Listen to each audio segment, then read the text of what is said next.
Pernah mendengar tentang gonore? Penyakit menular seksual ini mungkin terdengar asing, tapi sayangnya cukup sering terjadi. Gonore bisa menimbulkan komplikasi serius jika tidak segera diobati. Mari kita bahas lebih dalam tentang apa itu gonore, bagaimana penularannya, dan bagaimana cara mencegahnya bersama saya, Dr. Gama, hanya di channel Kata Dokter.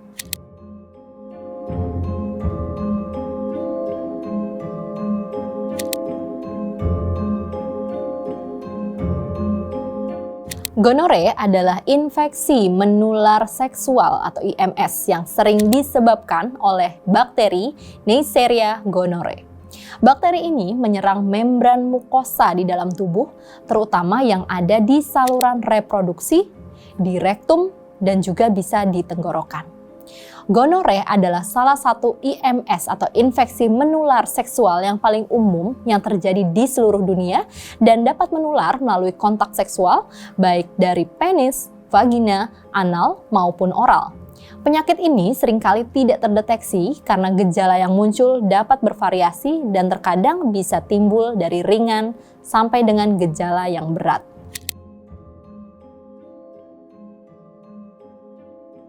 Penyebaran dari gonore biasanya memang terjadi melalui hubungan seksual yang tidak aman dengan seseorang yang sudah terinfeksi gonore sebelumnya. Beberapa cara penularan dari gonore, yang pertama yaitu hubungan seksual melalui kontak seksual vagina, anal, ataupun oral dengan individu atau pasien yang sudah terjangkit atau terinfeksi gonore sebelumnya dan dapat menyebarkan bakteri Neisseria gonorrhoeae. Yang kedua, melalui kontak dengan cairan tubuh atau cairan tubuh yang terdapat bakteri dapat ditemukan dalam cairan tubuh seperti sperma, cairan vagina, dan bahkan cairan di dalam rektum. Penularan dapat terjadi melalui paparan atau kontak langsung terhadap cairan ini. Nah, kemudian bisa juga melalui proses kelahiran, contohnya wanita hamil yang terinfeksi gonore itu bisa menularkan infeksinya kepada bayi selama proses persalinan. Nah, hal itu dapat menyebabkan infeksi, contohnya adalah infeksi mata yang serius pada bayi yang baru lahir yang dikenal dengan nama gonococcal conjunctivitis atau infeksi pada mata akibat bakteri Neisseria gonorrhoeae. Nah, bisa juga karena penggunaan alat seksual bersama. Meskipun kurang umum ya didengar, tapi penggunaan bersama alat-alat seksual yang beresiko tanpa desinfeksi yang baik juga bisa meningkatkan resiko dari penularan.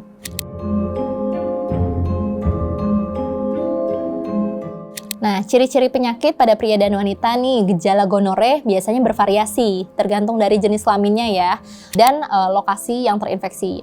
Banyak pasien, terutama wanita, biasanya tidak menimbulkan gejala di awal sama sekali, yang membuat infeksi ini menjadi sulit terdeteksi di awal.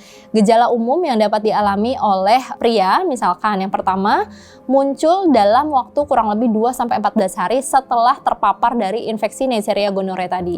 Gejala yang umum yang pertama, nyeri atau sensasi terbakar saat buang air kecil. Ini adalah salah satu gejala di awal yang sering dialami oleh pria. Kemudian tidak lama dari itu munculnya sekret warna keputihan atau keluarnya nanah dari penis yang bisa juga berwarna kuning, kehijauan, atau putih. Kemudian ada nyeri di testis dan pada beberapa pria yang mengalami gonore merasakan juga nyeri atau bengkak pada salah satu atau kedua dari testis tadi. Dan juga bisa terasa nyeri pada area di sekitar penis sampai dengan pangkal paha. Meskipun tidak umum terjadi, tapi pada beberapa kasus itu bisa mengalami gejala seperti nyeri otot secara keseluruhan, demam, kemudian tanda-tanda seperti kelelahan, dan tanda-tanda infeksi penyakit lainnya. Ciri-ciri pada wanita ini seringkali lebih samar ya, dan mirip seperti infeksi saluran kemih atau infeksi dari vagina. Nah, kemudian adanya cairan yang keluar dari vagina. Adanya peningkatan sekret atau cairan yang keluar itu biasanya berwarna kekuningan, putih, atau bisa juga sampai warna kehijauan. Pada beberapa kasus juga bisa menimbulkan nyeri perut yang hebat, nyeri di daerah panggul, dan juga di bawah perut. Nah, nyeri ini juga seringkali terjadi pada saat berhubungan. Kemudian, infeksi tadi bisa menjalar bahkan sampai ke rahim maupun ke saluran telur atau ovarium. Nah, ada gejala lain yang muncul seperti gejala umum infeksi, yaitu demam, malaise, kelelahan, kemudian bisa juga berpengaruh terhadap siklus menstruasi. Menstruasinya menjadi tidak normal. Komplikasi dari gonore jika tidak diobati dapat menyebabkan komplikasi yang serius.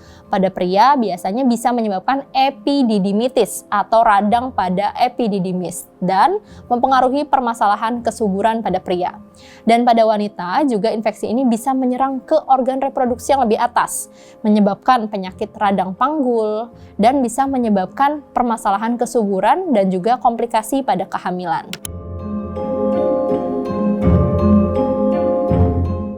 Setelah dilakukan pemeriksaan dan ditegakkan diagnosanya, pengobatan gonore akan segera dilakukan dengan menggunakan antibiotik dosis tinggi. Pasien harus mengikuti pengobatan sesuai petunjuk dari dokter. Meskipun gejalanya sudah mereda atau bahkan sudah hilang, tapi pengobatan harus tetap dilakukan sampai dengan selesai. Beberapa poin nih yang harus diperhatikan dalam pengobatan gonore yang harus diperhatikan oleh pasien. Yang pertama yaitu antibiotik yang diresepkan, yaitu termasuk contohnya adalah ceftriaxone. Itu biasanya diberikan secara injeksi, atau ada juga azitromisin atau doxycycline yang diberikan dalam bentuk oral atau minum.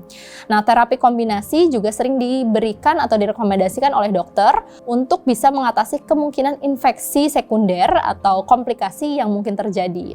Kemudian yang kedua, setelah selesai melakukan pengobatan, pasien juga harus kembali ke dokter untuk evaluasi dari terapi dan juga pemeriksaan ulang. Nah, ini bisa dipastikan apakah infeksinya telah selesai teratasi sepenuhnya atau mungkin masih harus diberikan terapi lanjutan. Kemudian, jika seseorang terkena gonore, pasangan seksualnya pun harus dilakukan pemeriksaan dan menjalani pengobatan untuk pencegahan dari infeksi. Sangat disarankan agar pasangan seksual yang berhubungan kurang lebih 60 hari terakhir dari kondisi pasien didiagnosa harus mendapatkan pemeriksaan lebih lanjut dan jika perlu melakukan pengobatan untuk pencegahan. Kemudian bisa juga dilakukan pencegahan agar infeksi tidak berulang setelah selesai pengobatan. Pasien disarankan untuk menghindari hubungan seksual hingga infeksi sepenuhnya benar-benar teratasi dan pasangan seksualnya telah diobati.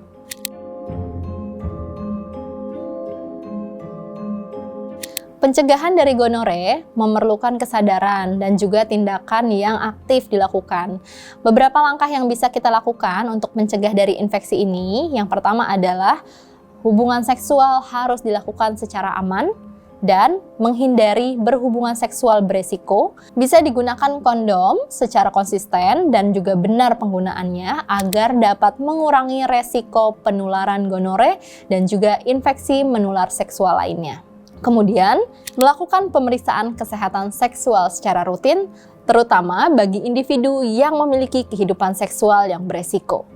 Edukasi seksual dengan meningkatkan kesadaran tentang resiko dari gonore dan juga infeksi menular seksual lainnya bisa membantu seseorang membuat pilihan yang lebih aman dalam melakukan hubungan seksual. Nah, menghindari hubungan seksual dengan pasangan yang terinfeksi jika diketahui pasangan tersebut terinfeksi gonore atau infeksi menular seksual lainnya. Jadi penting ya untuk selalu menanamkan kejujuran dan hindari untuk sementara waktu hubungan seksual hingga pengobatan selesai dan juga infeksi teratasi. Kemudian, vaksinasi juga bisa dilakukan meskipun belum ada vaksinasi khusus untuk gonore, tapi vaksin untuk infeksi menular seksual lainnya seperti HPV dapat membantu mengurangi resiko kesehatan seksual secara keseluruhan. Selanjutnya, tingkatkan komunikasi yang erat dengan pasangan tentang kesehatan seksual dan status infeksi menular seksual. Hal ini bisa membantu mengurangi resiko penularan. Nah, gonore adalah infeksi menular seksual yang serius, tapi dapat diobati tentunya dengan baik jika terdeteksi dengan cepat. Dengan tindakan pencegahan yang baik, tentunya pasien bisa melindungi diri agar bisa terhindar dari infeksi ini. Gonore bisa disembuhkan, Tapi jangan tunda pengobatannya. Semakin cepat kamu mendapatkan pengobatan, semakin kecil juga resiko komplikasi yang terjadi. Jangan lupa ya, berikan emoji ini di kolom komentar biar dokter tahu kalau kamu sudah menonton video ini sampai habis. Kamu berhak sehat, jangan sampai sakit berlanjut. Saya Dr. Gama, kita bertemu lagi di episode berikutnya. Bye!